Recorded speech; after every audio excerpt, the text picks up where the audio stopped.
Yeah. Bring it.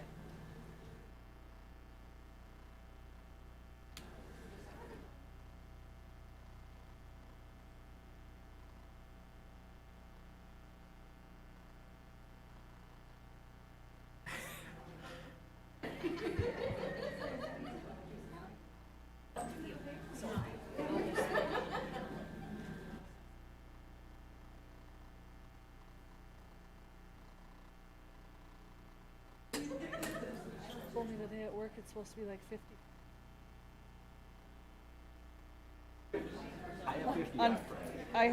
I heard like 57 on Friday. I can handle that. 2 years ago we were dying. 2 years ago we were all up there sweating and swatting mosquitoes. So bad. Memorial Day should get cold.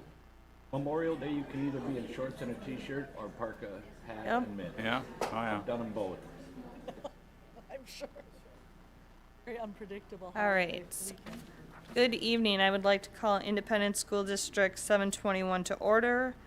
Janelle, please note that all board members are here. I think they're walking.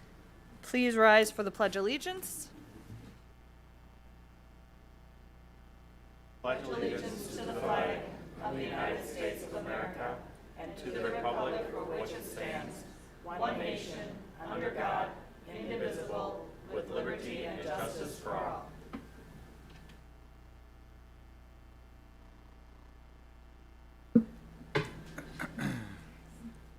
Well, look who decided to show.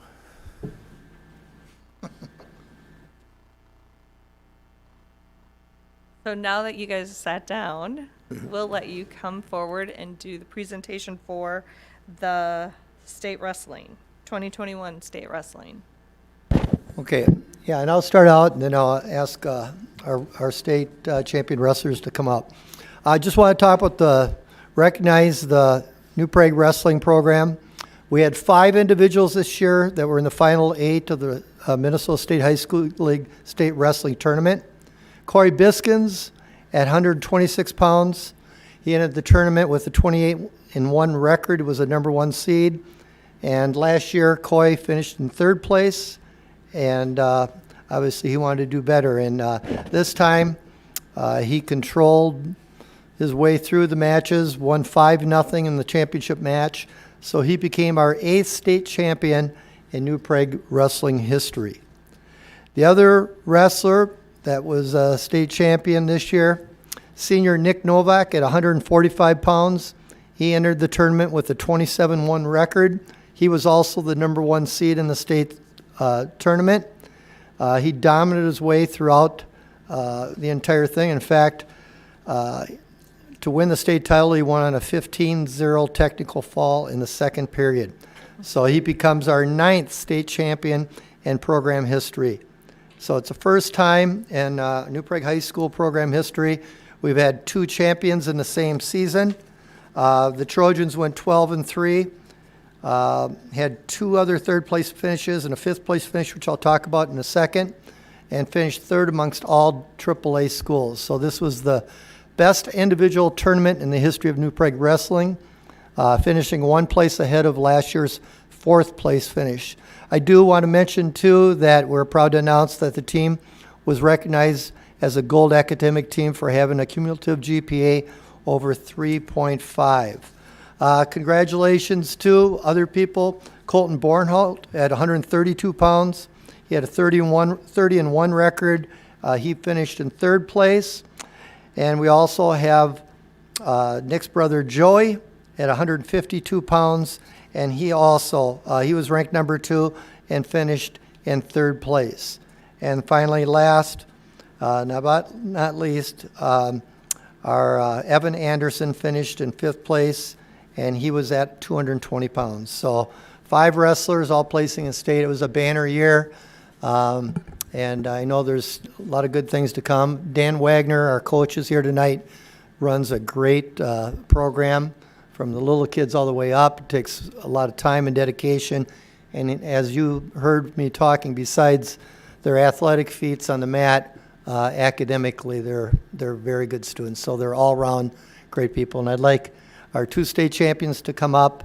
They come up, and we got a little mic there. And Dan, if you want to say a few words too. Okay, let's not be shy. Coy and Nick. Yep. You can stay standing. You guys can sit down or stand, whatever you want to do. Why don't you sit, relax. All right, meant a few words here, but yeah, no, Mr. Didburner hit on it, and you know the success that these kids see in the program seeing is because of what they experienced when they're in the youth program. We always have kids coming back and helping out, and we're really pushing towards getting our alumni to come back and help. We push to have our high school kids coach a lot of the youth stuff. Last year was kind of a challenging year for that, so we missed out on a lot of that, but we're going to slowly reintroduce that back into it. The academic side of things, Nick graduated with a 4.0 GPA, overall GPA, and Coy's at a 3.81. So, you know, there's a lot to be said about student athletes working hard in the classroom, working hard in the practice room, and in the off season. They're putting in a ton of time, not just them, but the entire program, all the kids, the coaches, the families, and their work's paying off. Proud of them and proud of all the other athletes. We had 28 kids in the room this year, and without all of them, we're not a team. So, Nick, do you want to talk about where you're going to be going next year? Okay. And Coy's, I believe, a sophomore, am I right? Yeah.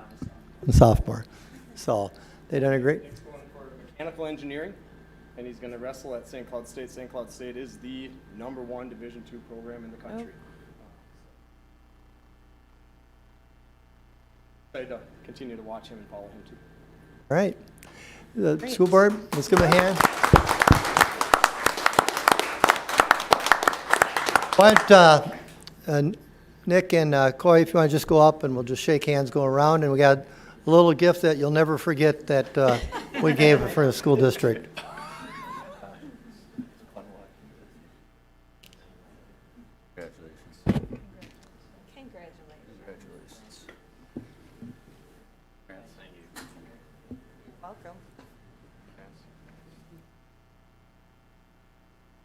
Mr. Wagner. Yes. They're not doing this without the coaches and all their helpers either. We got some great coaches, pre-K through 12. Absolutely, yes. Thank you.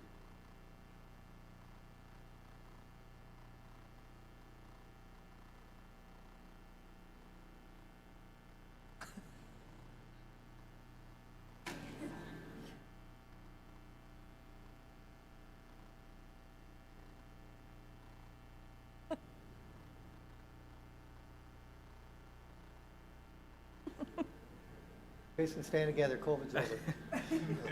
Yeah.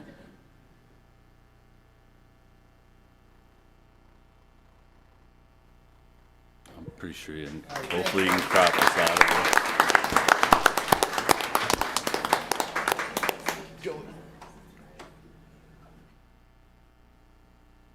Congratulations. Enjoy your summer. Yeah. You can stay if you want. They're making the right choice.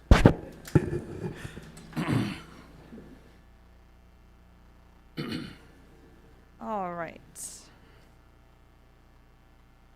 Okay, open forum. I have one. Is there any more? Okay. Daniel King.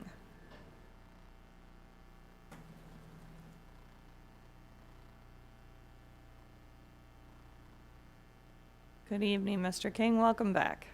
It's good to be back. I just have a few comments to make. I wanted to respond to the meeting that we had after our last board meeting. So I will be brief.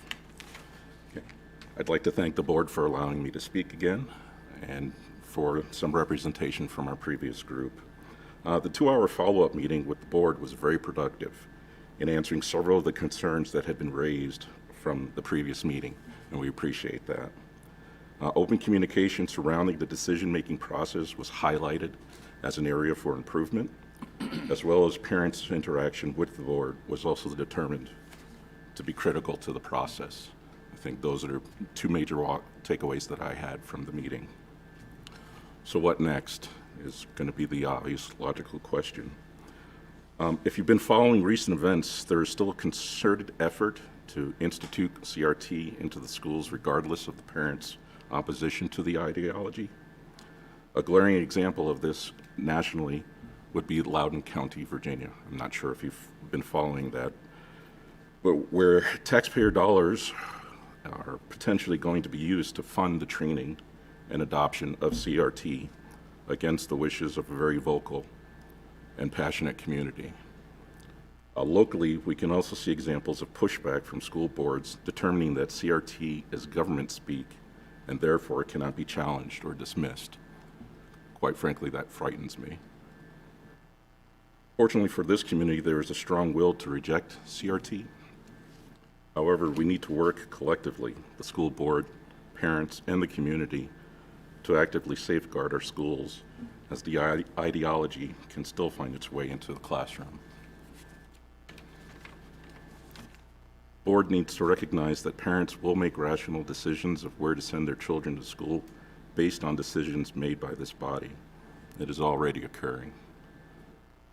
While there are nearly a dozen states that want to ban CRT in schools, the current administration continues to push nationwide implementation and support of programs like the 1619 Project. And I think it's incumbent upon us to be aware of what's going on, not only locally, but nationally. So, in conclusion, we are still committed to supporting this body and working with them and the community to make sure that we stay on a good path. That is all I have. Good, thank you.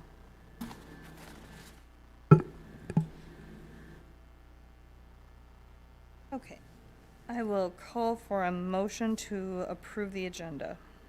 So move. Second. All those in favor? Aye. Opposed? Passes 7-0. A motion for the consent agenda. So move. Second. All those in favor? Aye. It passes 7-0. Board committee reports. We have no policy update. We have no special ed CPAC update. We have no community ed update. We have no wellness committee update and no early childhood. So we will go to Southwest State. Denny. Southwest Metro Or sorry, had their... Southwest Metro. Oh, whoops, wrong school. I got you. Southwest Metro had their meeting last Tuesday, and it's been a tough year. There's no doubt about the fact that COVID has cut back on numbers of students participating in the different programs that Southwest Metro sponsors, but it's still been a good year, successful year. A number of students are graduating from various programs, and for those students that got into the programs and saw them to conclusion, it means a diploma or some other skill that they'll be able to take with them into the future. So even though it was a difficult year, it was still a successful year as well. We also had a labor management meeting before the actual school board meeting, and things are going well as far as labor management relations are concerned. And all in all, we're looking forward to a great year in a new facility. Great. Good. Great. And Dan, fitness and aquatic? Matt. I'm sorry, Matt. It's fine. God, I'm all over the board, aren't I? Sorry. No, so we had our bi-monthly meeting prior to this meeting, and I just want to update. We got a financial update regarding just where we're going to land roughly for this fiscal year, which ends June. Obviously, they're disappointing financial results, but I think they were definitely expected, considering the year that we had with closures and memberships and all the different mandates we had from state government. So we got that update, and then we also focused on the budget for next year, and things are looking very optimistic, obviously, with the mask mandate getting lifted, all the social distancing requirements getting lifted within the facilities. Things are starting to feel a lot more like normal at the Fitness and Aquatic Center. So right now, swimming lessons getting booked up very fast. So if you need those, make sure to get there and get those booked for the summer. Yeah, I think overall the feeling of the meeting was very optimistic, just as we continue to get back to normal. And I know that the memberships from a hold standpoint under that policy end August. So I think back to complete normal considering where we're going to be September 1st. So that was it. Thanks, Matt. Superintendent DeBerner, your updates. All right.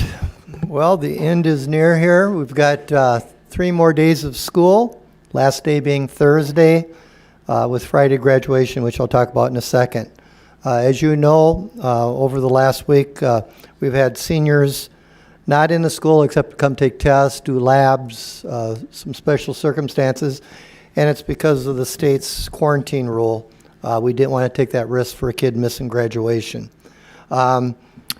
And, you know, we've stayed with the mask mandate. I want to make sure people know, as the state goes, when their guidelines, when they say guidelines, those are requirements. They do make recommendations, which we rarely follow. Because I always believe if it's a recommendation, it must not be that important if it's not a requirement, especially the way this year has gone. So I know I received a few emails from people wondering, you know, why don't we follow the CDC, and or that we can just do what we want. We have the power to do that. We don't have the power. It's an order and it's a requirement, and we have to follow it until the last school day, which I will talk about in a second. The good news is we have to follow things until the last school day, which being on Thursday, or actually the last teacher contract day. But with graduation this Friday, the good news is no masks, no social distancing. We just are having a regular commencement ceremony. I do need a few prayers out there to make sure that we have good weather on Friday so we can be in the stadium, Trojan Stadium. If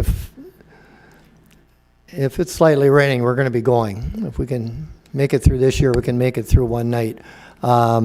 Saturday would be the backup night, or Sunday afternoon if we have to, but optimistic it will be on Friday. Also on Friday, we'll be having the Paul Flick Educator of the Year Award. That will be announced at 11:30 live. And then we've also got a video celebration, honor our retirees and just all of our staff for the great job that they've done throughout this year. So that will take place on Friday also. That's all I have, Madam Chair. Okay. Moving on to local guidelines for district summer school and programs. Okay, Janelle's going to get that up. I'll show it to you. I sent all of it. I sent this presentation to you board members this afternoon. This will be going out tomorrow to all staff and families. Like I said, it was ruled last week that we have local control starting after our last teacher contract day is Friday. So being Memorial Day weekend, next Tuesday, we make the rules. And the rules, I'm just going to go over a few of them here with you right now, but I will preface it by saying they're subject to change. If the state's saying they're going to come out with additional guidance, received a phone call today, I'll talk about in a second. We are following, there's screening protocols, there's guidelines for a suspected case of COVID-19 protocols. You want to go down to mass? Oop, went past it. All right, we're going to CDC recommendations. So CDC recommendations, basically, if you're fully vaccinated, you do not need to wear a mask. And individuals who are not, they're encouraged. So we're going to follow exactly that. So basically what we're saying, any person, student, adult, it'll be on their choice whether to do it. I mean, there's people, I guess, that are fully vaccinated, they're wearing a mask too. So it's basically optional. We're going to follow that. The other thing as you go down, you can look at this later. When it comes to quarantine, I keep going down a little bit farther. I think it's in the second last page there. Positive case in the school or classroom. Right now, we've got families may be notified if an individual tests positive and was involved in your program. We used to have, during the infectious period, a 14-day quarantine following the state rules. We will not mandate quarantine periods during summer programming for non-household exposures, which is different than now. And obviously, for example, elementary, if they're in a classroom, the whole classroom goes. So, but we did, my health service director fielded a phone call today from someone from the state, giving a little tip that the state may send a mandate or some other guidelines out, and we might have to go to July 1st with their rules, which could be. The only thing you got to remember in summer school, but we're talking not just summer school, we're talking summer programs, classes, everything. So that's sort of concerning for us, but we'll see if it's going to be a requirement, but that's what we received. So we have it done. This is our document. This is not the state's. And if there's got to be changes, if it is, again, if it's a recommendation, trust me, we're not going to follow any recommendation from the state. But if it's a requirement, we will follow. We'll have to follow it. So we'll just have to wait and see. But we have this ready to go out this week, probably tomorrow. Anyone have any questions? Just for the record, what happens if we don't follow MDH and MDE guidelines? I'll be honest with you, I don't know. I know what's happened to business owners that didn't follow it, but I haven't heard of any school districts that have blatantly went against that. So I don't even know I don't know what that is, to be honest with you. I just, I guess I look at it this way. I mean, we do have to show the example. I mean, that there are rules. I mean, we live in a society where there are rules that we need to follow, and I guess show an example that we should show the right example to that, even though we may not agree with everything. But I don't know what that is. Okay, good. Any questions on that? No? Okay. Review of the 9th grade social study course development.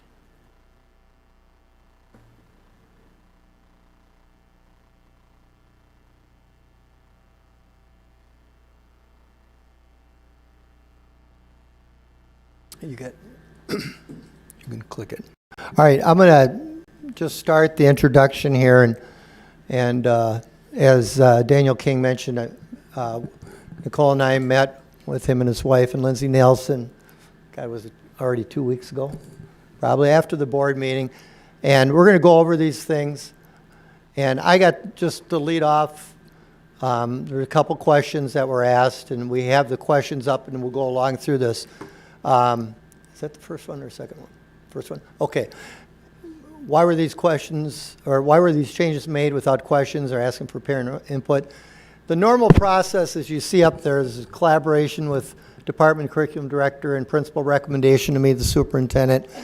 And I will take 100% responsibility, and I said this at the work session, sort of sped things along quicker. And we did not have a work session, which we normally would have, where there'd be, that's when we have discussion, and sometimes things never come out of a work session if we don't have consensus on that. I skipped that. The other thing that's not on there too is we have a district advisory council that we've struggled to get parents on, and with the pandemic this year and everything, it hasn't been active. So having those two things in there, there would have been more involvement, especially with parents, and I apologize for that, and I take 100% responsibility before coming to a business meeting approval. And what, the other thing is just input or discussion. I mean, I don't think anyone's done anything wrong. It's a typical process to provide that information as a general overview.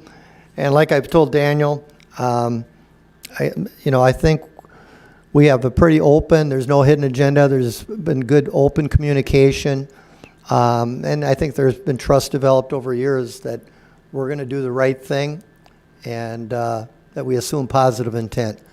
And again, I think more of the problem was, if I have one of my, not that, my wife would tell you I have more than one fault, but one of my faults is going too fast on things and trying to get things done and not following process. So I'll still go back to that. But with that, I'm going to have Nicole take it from here and go through the class and civics. Thank you. Thank you to the board and the community. I'm glad to have this opportunity to share some details and provide some clarification around this course. One of the questions that has come up is what precisely will be the focus of this freshman seminar class. I think a lot of the confusion stemmed from the title of this class. There aren't many schools that have something called freshman seminars situated within the social studies department.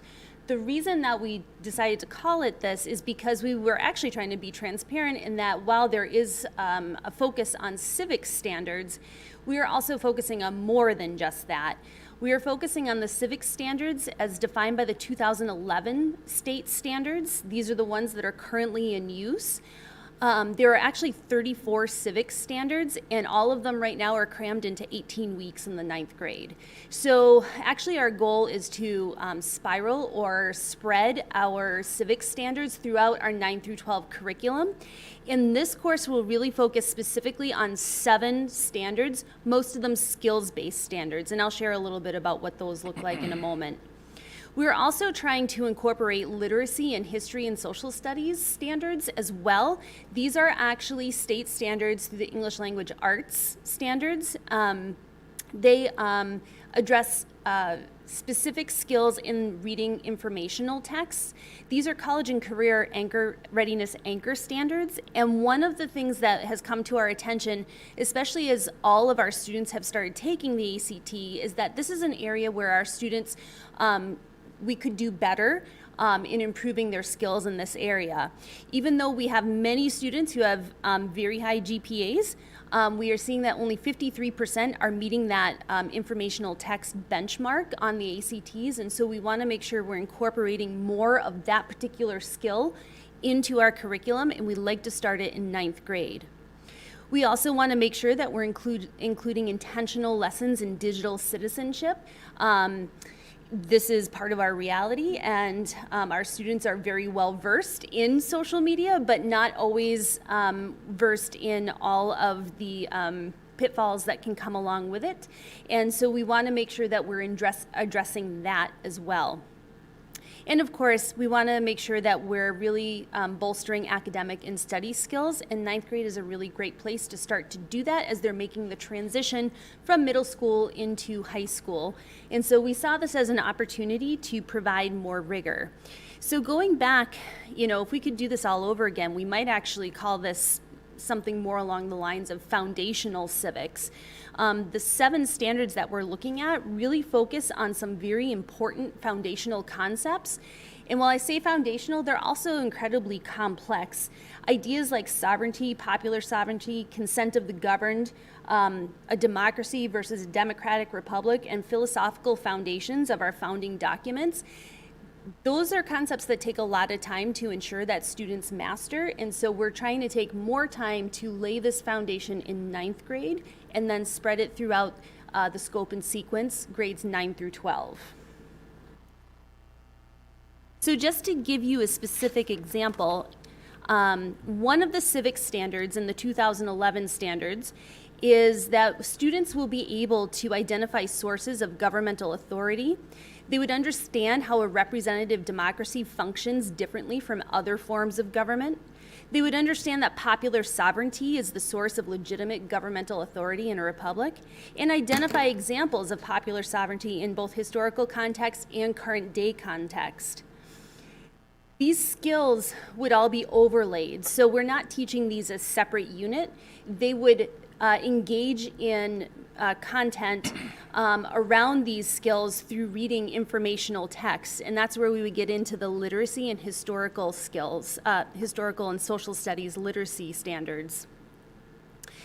Digital citizenship There's a lot of information out there, and one of the things that we want to ensure is that we're providing students with the skills to be able to identify misinformation and explore the consequences of spreading misinformation.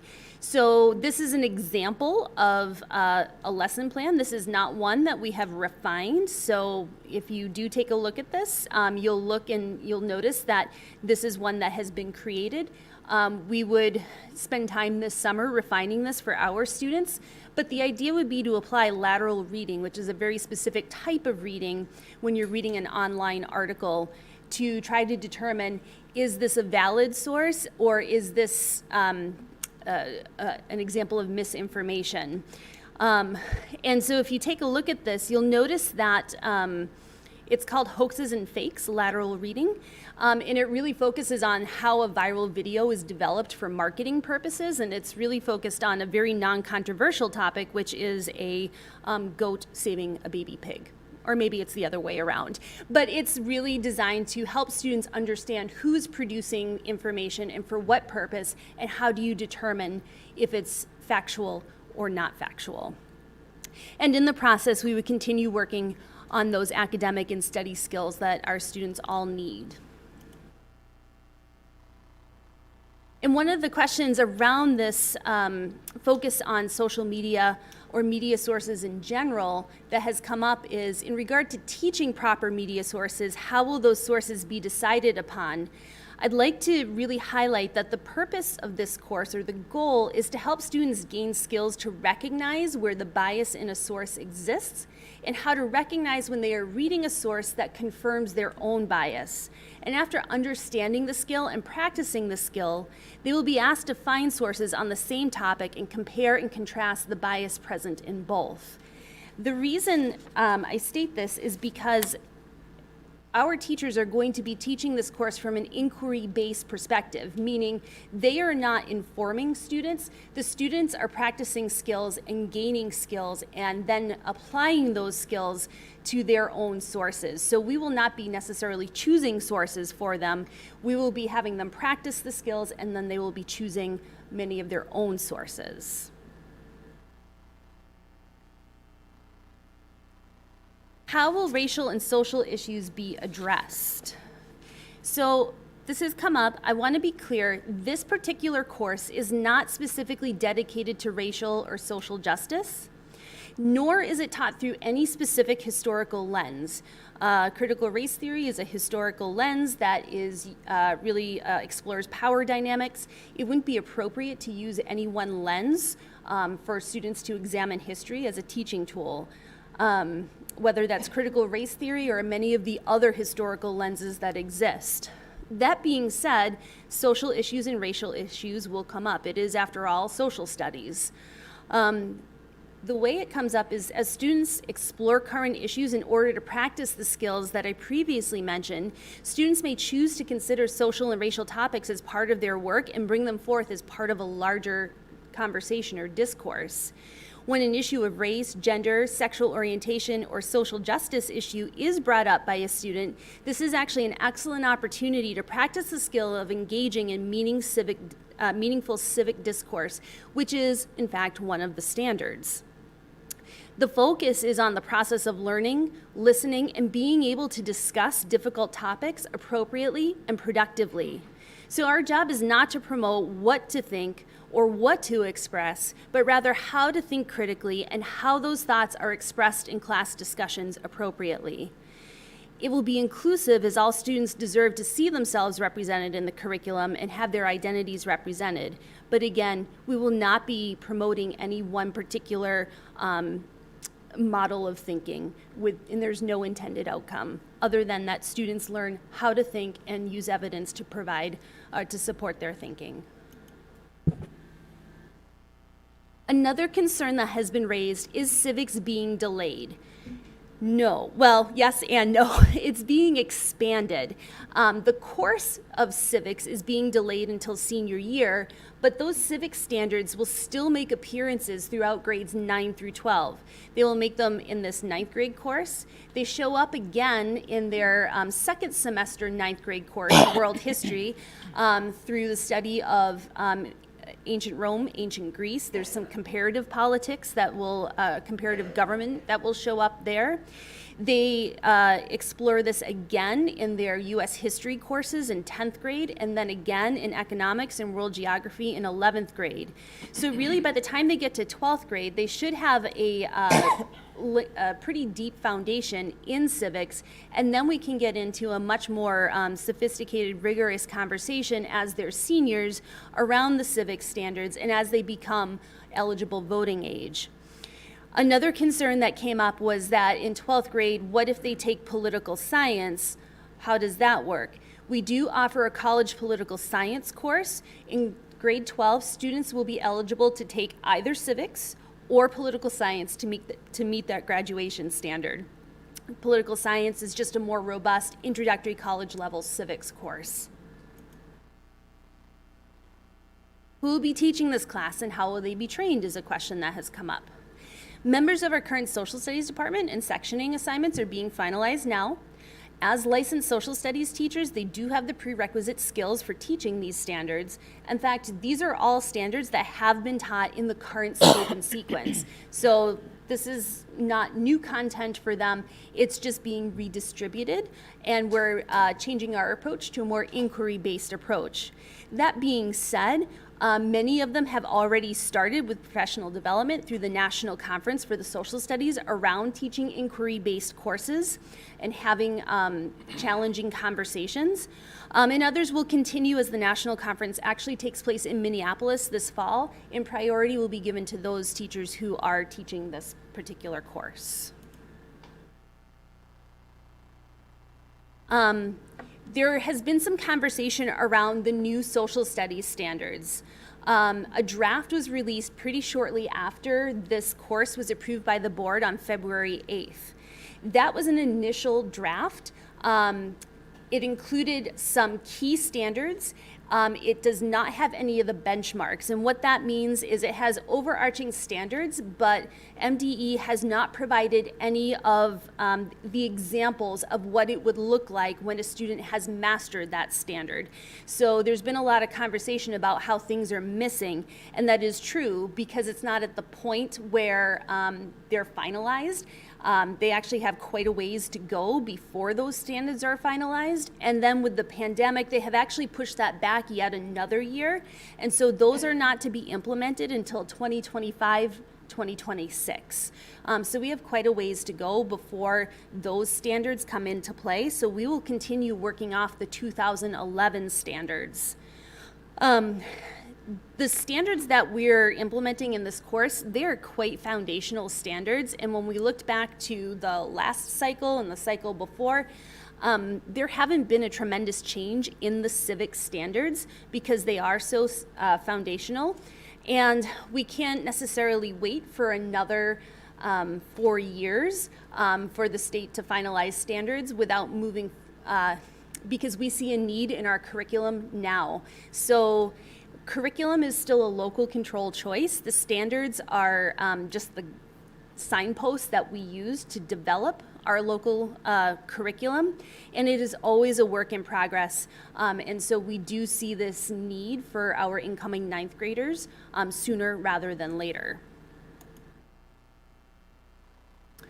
And here, I did include all of the 2011 standards, and I tried to highlight the ones that we're looking at specifically because it's a very lengthy document.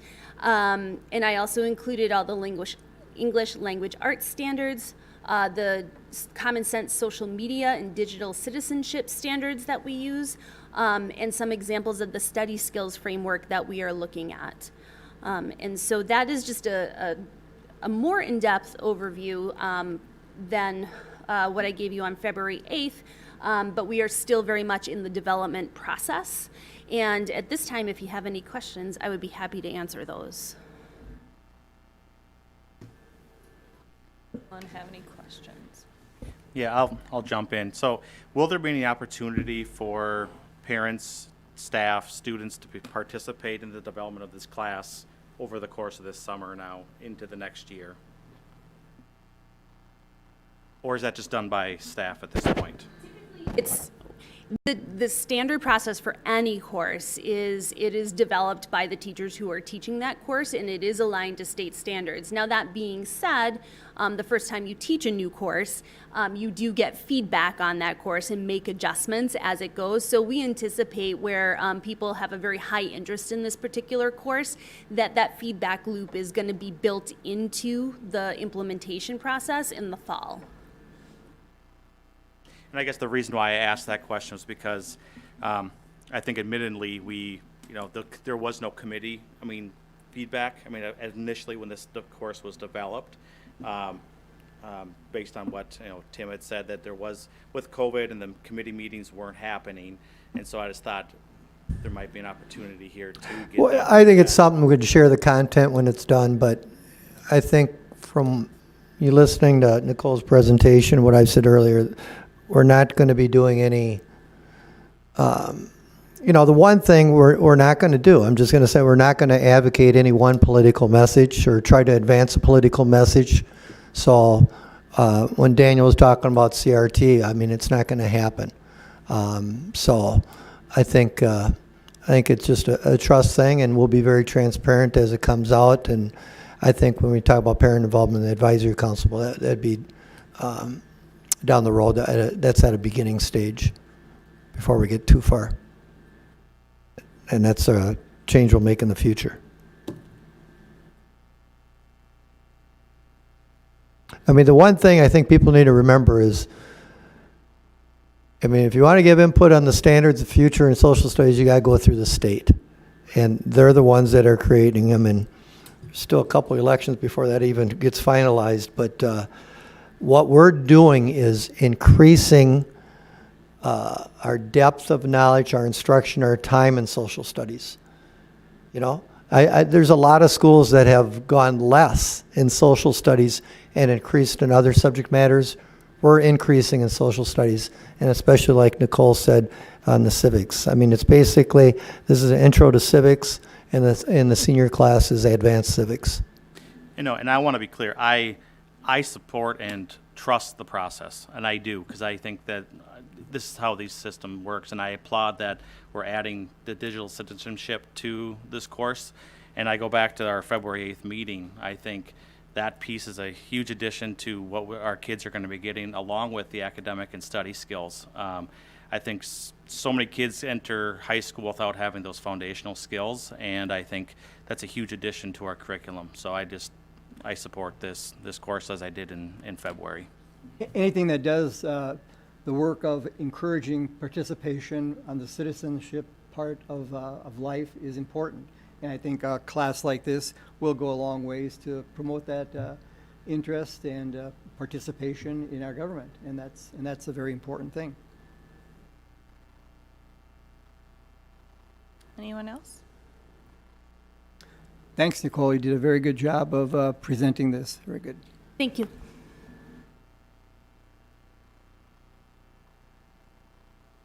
All right. Preliminary budget first reading.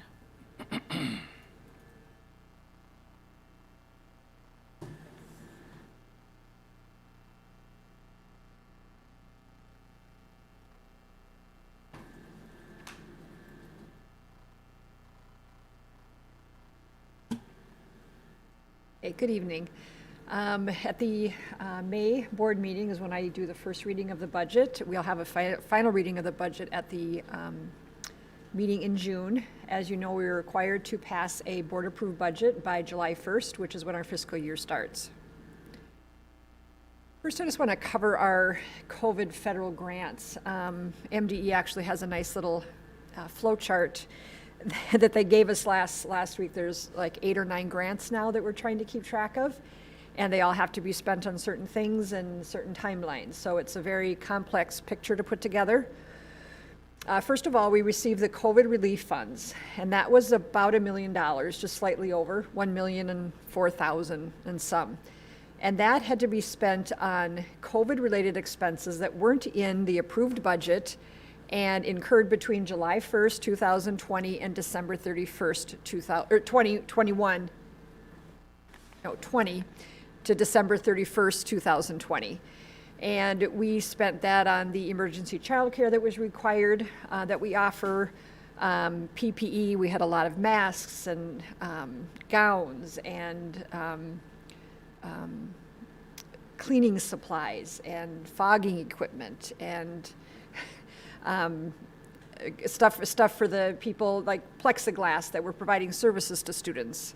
We also had a lot of additional staff. We needed staff to supervise students especially in the elementary, to keep classes separate, make sure they came in one door, left through another door. They had to eat in their classroom. We needed someone to be in the classroom when they were eating and so forth. So we had a lot of additional student supervision, as well as additional substitutes. We hired additional reserve subs. So when a teacher had to quarantine or was sick, we had staff ready to go into those classrooms so we didn't have to cancel school. Our main goal at the beginning of the year was to keep students in school and do whatever we could to make sure that happened. And I think we were pretty successful at that. Then we had ESSER 1 and ESSER 2. And ESSER 1 actually was approved last April, and that we received $138,000. We did spend a little bit of that last year. And then this year, we spent the remaining ESSER 1 funds, and I will be spending all the ESSER 2 funds, so a total of about $500,000. And again, we used it to pay for additional expenses such as technology, staffing, but we will be able to supplant some existing expenses, which is very good. We have probably about $200,000 where we can pay for things that we already had in our budget that will save money in our general fund because our student enrollment went down so much. Then we have ESSER 3 that was just approved in February or March, and that we're going to save about $800,000, and that'll be for next year for us. And I'm planning to use all of that to supplant expenses that we would have normally, so that we can make up for our lost revenue. And 20% of these funds will have to be spent on remedial learning loss, things like that. We're putting back all of our interventionists, all of our reading specialists, so we'll be able to spend that money on that, because we are going to be reinstating those supports for those struggling learners. Next, I just want to go over the fiscal year 2021 projected results overview. Basically, on the revenue side, the state and property tax revenue is going to come in pretty much as I projected. The federal revenue is going to be higher due to the grants, mainly the ESSER 2 funds. When we had the revised budget and when I did the projected financial projections, we didn't yet know about what all those ESSER 2 grants were going to be, so they weren't included. And then we were going to have some lower local revenue due to loss of facility rental. Interest obviously went way down. We had some, investments that went into this year that still had some high interest rates, but right now interest rates are extremely low. And then we also had a lot of decreased fees, admissions, student activity fees, and so forth. Overall, I'm projecting we're coming in about $150,000 over budget in our general fund. So that is good news. On the expenses, I hope to come in a little over 2% under budget. When I did the financial projections in February, I had anticipated 1.5%. That's about $1 million under budget. The main areas there we're saving money are substitute costs. We had really high substitute costs in our budget, and rightfully so. But we were able to fill a lot of it with our some of our business office staff, our reserve subs that we were already paid for with federal dollars, and we were able to put in some para substitutes as well, floating subs. So if teachers were teaching from home, they could do the classroom monitoring. So things worked out pretty well. Custodians, we were actually had a terrible time recruiting custodians this year, and some of those custodial costs that were saved were partially offset by a cleaning service we had to bring in for EagleView and Ravenstream. And that contract ends Thursday. Transportation, drivers, we did have furloughs. So drivers, fuel, we didn't do a lot of transporting for a couple of months. Parts and service, we had just less wear and tear on our buses and our vans. Utilities were lower than projected. Staff development activities were almost non-existent. And if we did have staff development activities, it was all via Zoom or WebEx. So no travel expenses and very, very small fees for classes. General and instructional supplies were going to come in under budget. I think a lot of those were taken care of by the COVID grant that we had to spend by December 31st. A lot of our supplies were necessary this year because of COVID. Curriculum, we did not have our, a large curriculum push this year just because we were just trying to keep school in session. And so we didn't spend all our curriculum funds, and we did not spend our contingency this year. I'm also proposing a $40,000 transfer from LTFM to cover January emergency childcare costs, and that'll be part of the budget that I present. If you recall, last year we actually transferred out about $400,000 to cover food service losses as well as emergency childcare. So our projected results, you can see our fiscal year end, our total, and then our unassigned fund balance. Think that we will end up about 12.7% as an unassigned fund balance, and projected actual of 5.7 for unassigned. And in March, I projected about 5.4 million. That's about $300,000 off. Part of that is the revenue, and part of that is the additional expenses that we saved. Now, moving on to the 21-22 budget. This budget I'm presenting tonight assumes a 1% increase in the gen ed formula. As you know, the governor and legislatures agreed on the high-level numbers. We won't know what that means for the formula at the earliest Friday, but I think they're already kind of wigging on that deadline a little bit. It's not enough, I don't believe, to give a full 2 and 2. Unless they just put almost everything on the formula. So we don't know, but it'll probably be over 1, I hope. It'll be over 1. And then our enrollment is going to be lower than projected. I think, Leo, you had suggested maybe enrollment wasn't going to bounce back quite as quickly as we thought, and I think that is, in fact, happening. Kindergarten, we had anticipated 322, knowing that a lot of parents held their kindergartner last year, and then some went to private schools. Right now we're at 293, and I used 305 in the preliminary budget, so that's down some.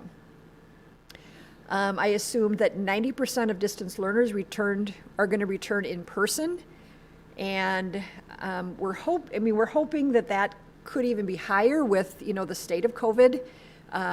But parents aren't ready to commit one way or another yet until we know exactly what the state of things are going to be. And we assume 75% of those originally assumed that would come back, because the building secretaries kind of know generally the status of families. And so we assumed that 75% of them would come back.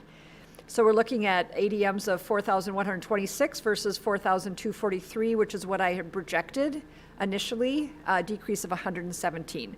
It's still an increase from this year, but it is not exactly what I thought it was going to be.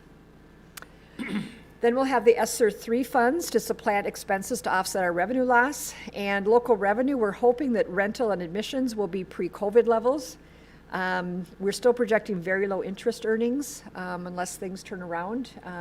It's possible with inflation and so forth, they will go up, but right now they're extremely low. And last year, we were going to implement an increase in activity fees.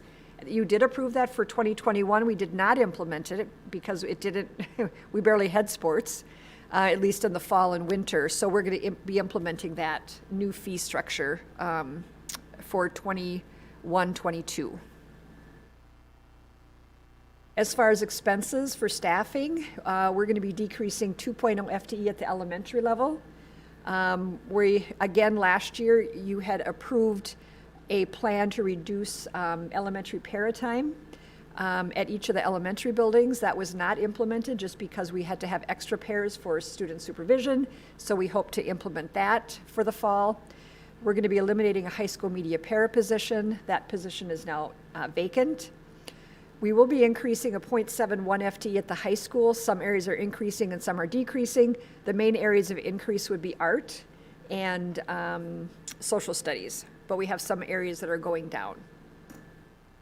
And then working to increase our special ed staff by 2.0, one at the high school and one at Ravenstream. Amy Johnson's done a good job of documenting all the case loads and so forth, and felt that that was a needed change. Last year was the first year I did a custodial chargeback to community ed, mainly kids company and school readiness. Right now I'm in the process of looking at their budget. I'm not sure that their budget is going to be able to withstand that. So right now that chargeback, it was fairly large, about $150,000. That is not included in this budget. Summer school expenses and revenue, we're still planning that. We did just received on Thursday maybe that we're going to have $108,000 of revenue available for additional summer school that could be spent this year or next summer. And we do have a very rigorous summer school program being planned. The numbers of staff we're hiring are very high, and so the goal to get that learning loss back for these kids. And we are continuing to look at expense reduction options to bring forward in June. We're working on a couple more things. So just preliminary budget overview for next year. Right now, our goal, our unassigned fund balance goal is 8%. We're looking at 7.3. However, I think just with the gen ed revenue formula, I highly doubt that's just going to be a 1%. And, always, coming in under budget for expenses and so forth, I do feel that we will hit that 8% at the end of next year. The capital plan, we have some special projects planned. The detailed capital plan was included in the board materials. We have our annual allocations for technology and non-technology, as well as some special projects planned. Long-term facilities maintenance, we have actually a lot of projects. We're going to be finishing up a lot of our building controls, some of our fire safety, fire systems and so forth. So at the end of this coming year, we're going to be sitting pretty good. And we do have to have a new 10-year plan approved by the board in June or July. I would normally do that in June. However, because the legislature still isn't done, they don't have the forms available, so it might not be until July, because there's some planned changes in statute as to what you can spend LTFM on. In that case, the form changes, so we can't have it approved until the form is final. Here is our general fund year-end balances. The blue line is the total fund balance. The red is the unassigned fund balance. You can see where we've been. We had a high of almost $11 million total fund balance in fiscal year 15-16, and we've had a few ups and downs, and now it is on a downward cycle, as we've talked about several times over the past year. Reserve accounts. LTFM, we may go negative at the end of 21-22.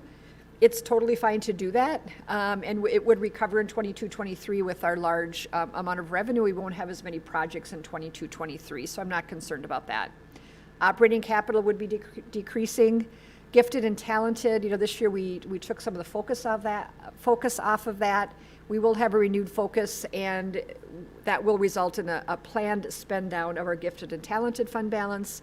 And Safe Schools fund balance will decline due to camera upgrades at EagleView and Ravenstream. Then all of our buildings will have updated security cameras with the footage needed to be able to review and keep our buildings safe.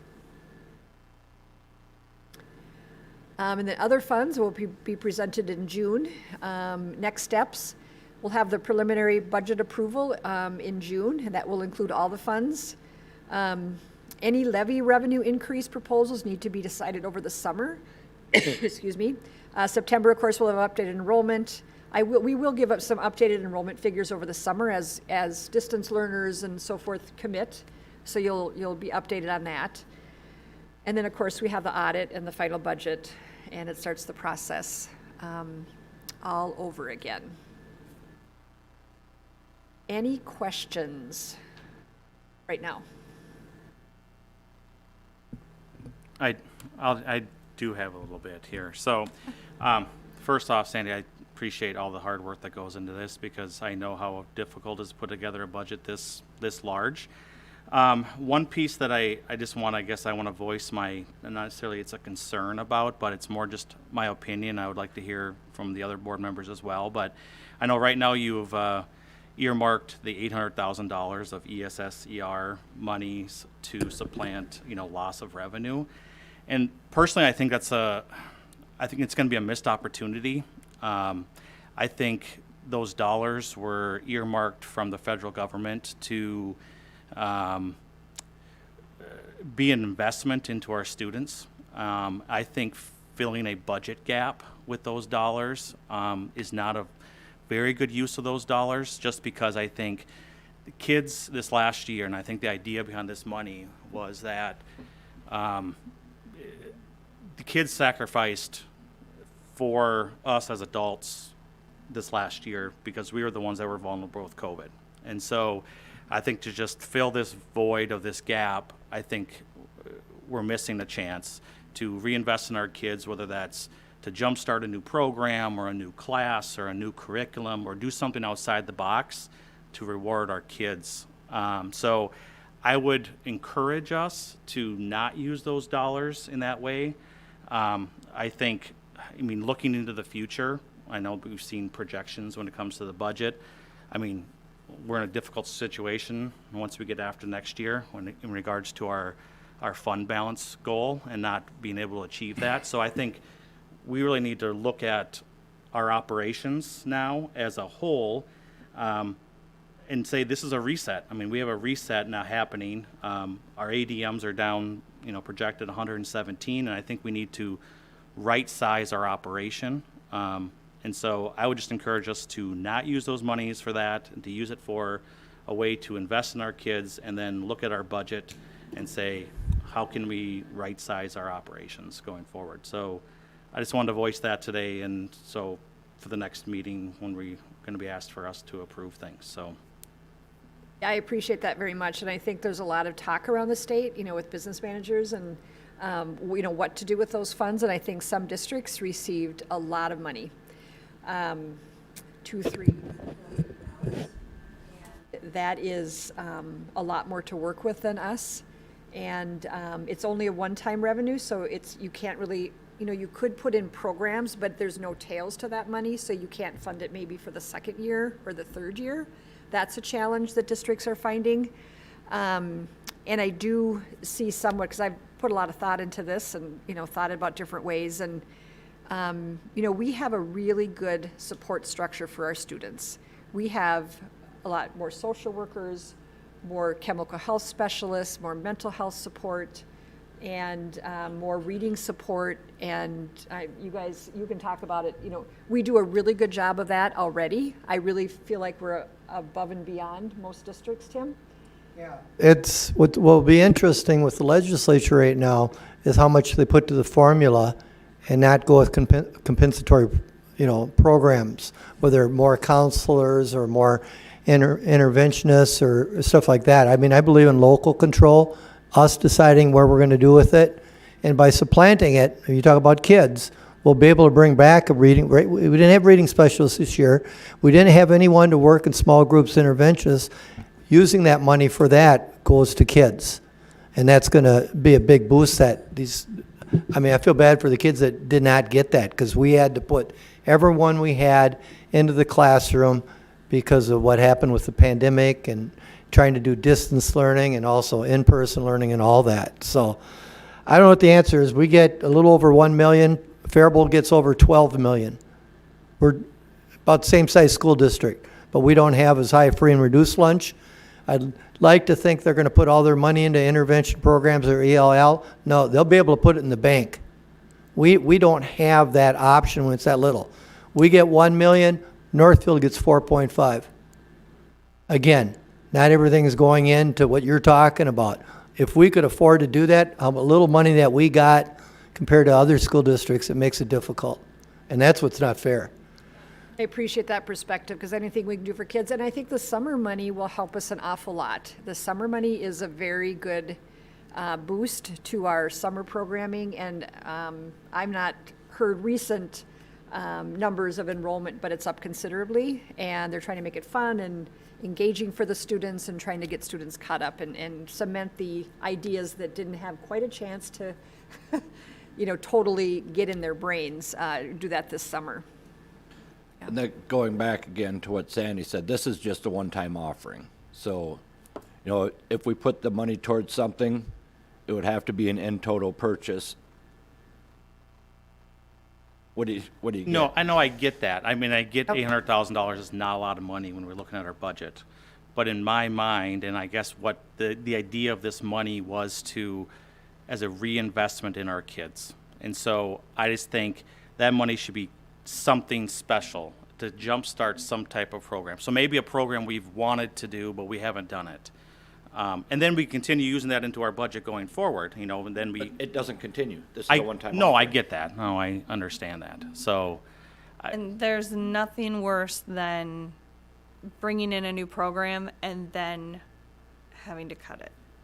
That's the problem. fund it. That's always been the problem with grants, Right. is that you get a grant, whether it's for 1 year or 2 year, 3 years, and then it runs out and then it's nothing. I totally get what you're saying, Matt, but we're in a situation, when you got the goal is 8%, and it's going to get dangerous here. If we did, I'd hate to think if we didn't get what we did get from the federal government with the loss of revenue we've had this past year. So it's a difficult situation. That's what I was just going to say. Considering how bad I was anticipating things getting, I feel blessed that we have the $800,000 so we can keep everything running that is running. And get those, the reading teachers back into place and get the learning specialists back where they should be, out of the classroom into, having the small groups again. That's important. That's really critical to our kids. And I know several families have missed out on that. So. Yeah, and there was a list of, activities and expenditures that were acceptable for the federal funds, and one is offsetting enrollment losses. I mean, that is an acceptable use. It was listed as an acceptable use because they know that keeps people employed and kids in lower class sizes and all of that. So it's a very difficult issue. We've never lived through a pandemic and hope never to again, especially in a school setting. It's very challenging. Thank you, Matt. Thank you. Anyone else? Other questions? On the elementary reduction of 2 positions, do the retirements take care of that so you don't have to lay anybody off? Yep. Yeah, we actually had more retirements than that. We have to actually hire a couple. Okay. Yep. Okay, so we've got, anything else on that? Good, great. So approval for the 2021 missed renewal. Yeah, so this is our property insurance for 21-22. If you recall, I think it was 8 years ago now. Time really goes fast. We entered part of our founding member of the missed pool, and where we self-insure for smaller losses, and then you have over-insurance to, you have a couple different layers of insurance over the self-insured losses to cover large losses. And last year we had a horrible renewal. I think you'll recall that. It was like 30% increase. It was just awful.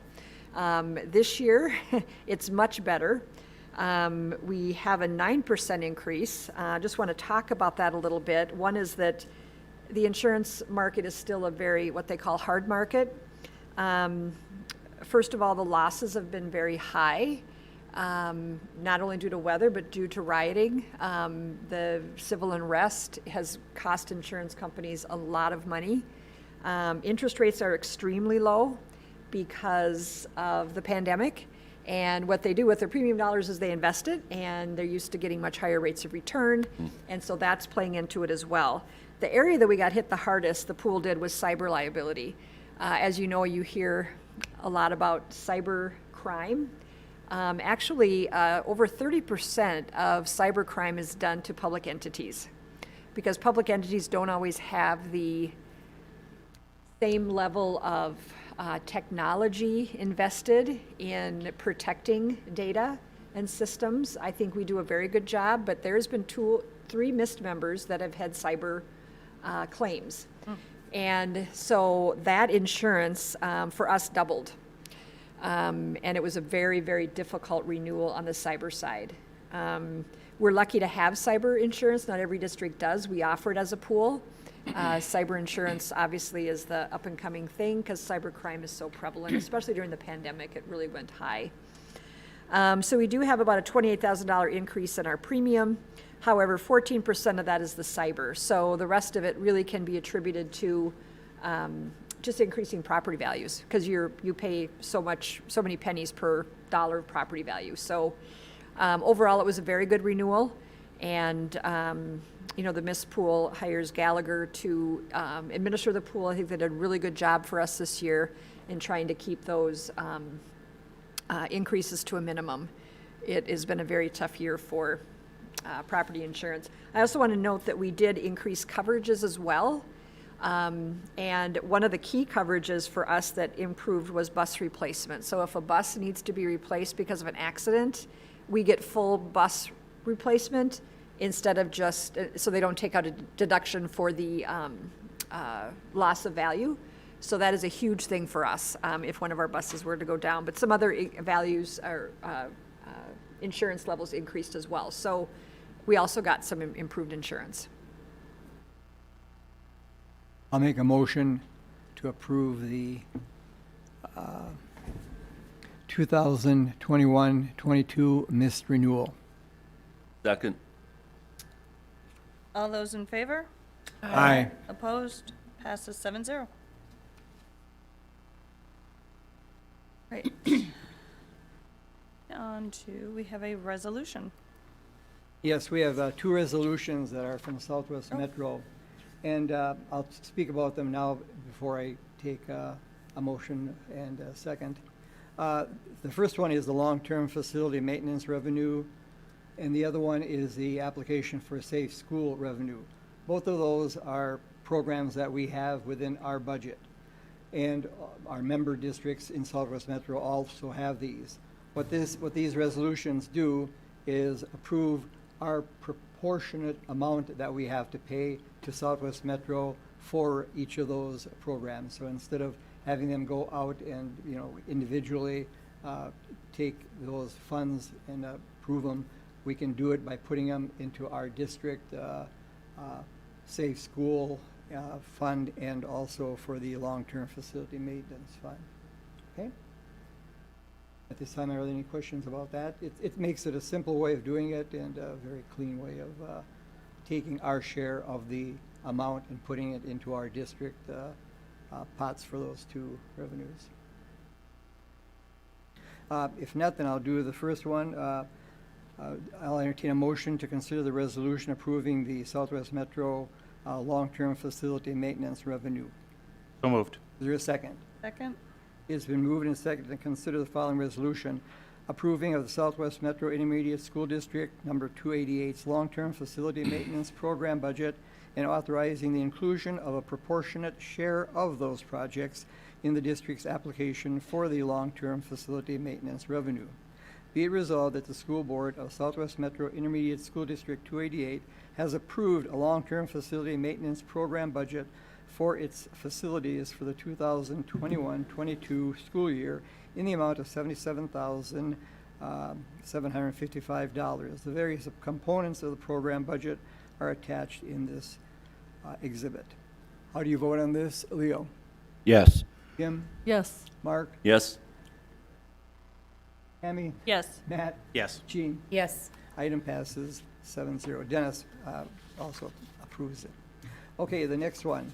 I'll entertain a motion to consider the resolution dealing with the appropriation of the application for safe school revenue. So moved. Do I have a second? Second. It's been moved and seconded to consider the following resolution approving the Southwest Metro Intermediate School District 288 Safe School Program and authorizing the inclusion of a proportionate share of this program in the district's application for safe school revenue. Be it resolved, the School Board of Southwest Metro Intermediate School District 288 has approved a safe school program for the 2022-23 school year in the amount of $224,400. The various components of the program budget are in this exhibit. How do you vote on this, Jean? Yes. Matt? Yes. Tammy? Yes. Mark, Yes? Kim, Yes. Leo, Yes. Dennis, yes, item passes 7-0. Okay. A motion, I will entertain a motion to adjourn. So move. Second. Second. All those in favor? Aye. Opposed? Motion passes 7-0. All right.